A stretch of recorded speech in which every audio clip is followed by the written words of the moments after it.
Welcome to Anandalakshmi vlogs అండి. ఈరోజు మా ఇంట్లో స్పెషల్ జంబో చూద్దాం రండి. ఇక్కడ చూడండి, ఇదైతే చికెన్ స్కిన్తో ఫ్రై చేశానండి. సింపుల్గా చేశాను. అది లాంగ్ వీడియో అయితే పెడతాను చూడండి. ఇష్టమైతే లైక్ చేయండి, కామెంట్ చేయండి. ఇదైతే బిర్యానీ అండి. ఇది కూడా రెడీ అయిపోయింది. దీని కాంబినేషన్ వచ్చి ఇది.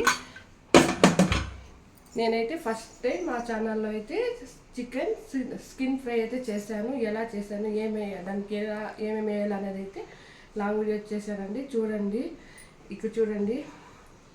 ఇదైతే మా డిన్నర్ రెడీ అయిపోయింది. తట్లకైతే వేసుకోవడం చూస్తూ ఉంటే తినాలా అనిపిస్తుంది, ఎప్పుడెప్పుడు తినాలని. కానీ ఇప్పుడు కాదు, మా ఆయనతో మా పిల్లలతో కలిసి భోజనం అయితే చేస్తానండి. ఇప్పుడు మీకైతే ఒక వీడియో చూపిద్దాం అనేసి అయితే ఇదైతే తట్లకి వేసుకుని అయితే చూపిస్తాను. ఇదండి మా వీడియోస్. మీకు ఇప్పుడైతే లాంగ్ వీడియోస్ వస్తున్నాయి, షార్ట్స్ వస్తున్నాయండి. చూడండి, లైక్ చేయండి, షేర్ చేయండి, సబ్స్క్రైబ్ చేసుకోండి మా ఛానల్ ఆనందలక్ష్మి వ్లాగ్స్. ఇదండి, బాయ్.